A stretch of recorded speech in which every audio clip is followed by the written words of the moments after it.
In this video, we're going to go all the way back in time to 1957 when the famous advertising guru and copywriter John Cables published the book Making Ads Pay. So why are we going back in time to do this? Well, I think it's really important to understand that a lot of the marketing methods that we use today actually originated very early in the 20th century, but often they've become confused, they've been misused, they've been misinterpreted, and now we've ended up into these huge problems. And one of those huge problems that we face today is that marketers generate a vast number of leads by using key techniques like giving away free ebooks, free white papers, free webinars. But then what happens is all these leads never convert to customers, or they convert at a very, very tiny fraction. So by going back to why these methods were created in the first place, we can start to see that they were actually done very differently back then. And back then, they were more effective at generating sales. Now, specifically, what we're going to talk about here is the 3 classic ways to test ads. Now, you might think of these generically as ways to test ads, but if we look at it more specifically, really what they are is how to test ads that are designed to generate sales. So this is more of a direct response type of advertising, and I would use very different methods if I was trying to measure something like brand awareness marketing for long-term impact. So what are the 3 ways? Well, number 1 is readership reports. So you can do some sort of study. Maybe it's a survey of people that read a newspaper or watch a particular YouTube channel or wherever your ad or your marketing communications are displayed, and figure out what percentage of those people actually read your ad, actually consumed the content. Number 2, what you can do is you can count the coupon returns. So what are we looking at here? Well, it would be something like if you're giving away a free booklet to get more information. So you're talking about your product, and then you say to customers, prospective customers, hey, you can get more information about this by submitting a coupon. Now, in modern days, typically we'd use something like a submission form on a landing page to get those people that are interested, or maybe it's a submission form to get access to a webinar to get more details about a problem that your product solves. So those are the first 2 ways that we can test ads. We can say, did ad 1 generate more readership? Did ad 1 generate more coupon returns? And how did ad 2 perform? Now, the third one is adding up the sales made by the salesman or the salesperson in modern terminology who calls on the people who mailed in the coupons. So somebody requests a brochure, they request a webinar, the salesperson calls them up and says, hey, we got this product, are you interested? And then a sale is generated. So these are 3 ways that we can see whether one ad outperformed another. Did it generate more readership? Did it generate more coupons? And then lastly, generate more sales, which is kind of a delayed metric, so perhaps something that's a little harder to measure, especially in the short term. So the thing is, these things are not always correlated, right? Just because you're generating ebook downloads or coupon requests doesn't necessarily mean that you're generating more sales. But generally, that's true, or it was true back in the day. Ads that generate more coupons usually generate more sales. The exception to this is when the free offer is too prominent. And that's often what we see today, right? People are aggressively pushing their free ebooks, all this free content. They're creating tons of value for the reader, for the prospective customer, but they're not really creating value for the company because those people don't end up paying. So one way to fix this problem is when you create your marketing communications, you make the free offer subordinate.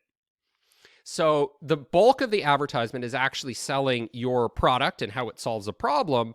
And then below that, or in a smaller space in the ad, is the fact that somebody can request more information. So really what you're doing here is you're trying to get the attention of people that are actually prospective buyers and not just people that are kind of trying to grab free offers. You're able to narrow it down to potential buyers who are worth calling up from the sales team. Now, I just want to make a point here that when you read copywriting books like Making Ads Pay that give you insights about market research with copywriting, usually they're very focused on how do we generate short-term sales, which is very different from doing something like brand marketing. And the targeting is also very different. So when you're trying to generate sales this month, tomorrow, today, that's going to require narrow targeting, right? You're just looking for those in-market people, those hot leads, those people that are going to buy. But when you're doing brand marketing and you're trying to do long-term impact growth, that's very different. You actually want to appeal to a much broader audience, not just the people that want to buy now. Now, that's just my side note here because most copywriters aren't thinking in those terms. They're only thinking in terms of quick sales. So let's look at an example that comes from the book Making Ads Pay. So we have two headlines that were tested against each other. So headline A is how a man of 40 can retire in 15 years. All right, very specific, excellent. And then we have headline B, get a vacation with pay. Well, perhaps the vacation is more visceral and enticing than the idea of sort of a generic retirement. So we have these two ads with decent copywriting. Now, the one that outperformed was A. A generated more coupons, so more people were interested in the free offer, and it generated more sales. So when the salespeople actually called up on the people who were sent in the coupons, that was successful. Now, the primary reason why it was more successful is because it appealed most to buyers. Now, more people might be interested in getting a vacation with pay, but the people that are actually going to buy what you're selling are more interested in headline regarding the retiring in 15 years. So you can see the difference here is you're sacrificing volume for the sake of sales, for the sake of appealing to a narrower group that is a hot lead, somebody that's going to buy soon. So the sacrifice here that we're actually seeing is that although A outperformed in terms of sales, fewer people read it. So that would suggest that the leading indicator here of readership was a poor predictor of future sales. Now let's go into more details on that.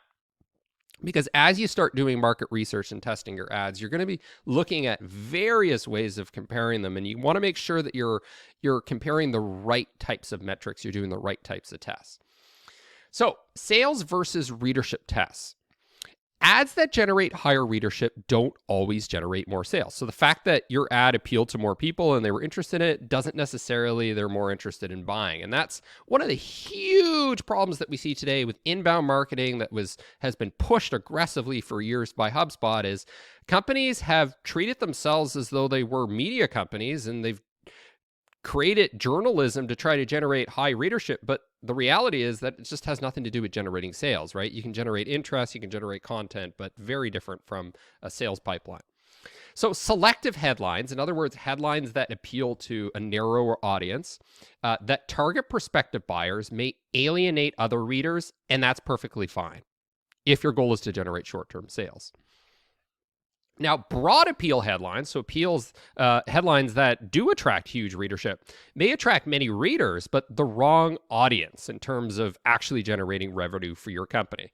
So you got to keep in mind when you're in marketing and you're doing this testing, you're really trying to generate sales. That's really what marketing is about, customer acquisition and sales. It's not about journalism. It's not about just publishing things that get read.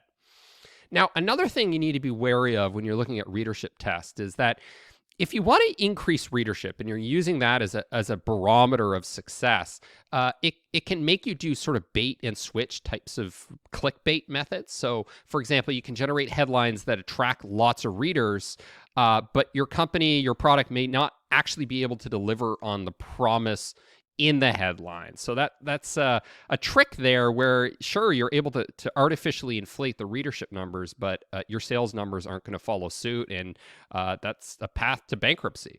So you got to keep in mind when you're doing these tests, what are you really aiming for? Are you trying to get readership? Are you trying to generate leads with free offers? Or are you trying to generate short-term sales? Or in the long run, are you really just trying to build mind share, trying to build associations between your brand and certain buying situations so that people are going to buy 5 years down the road?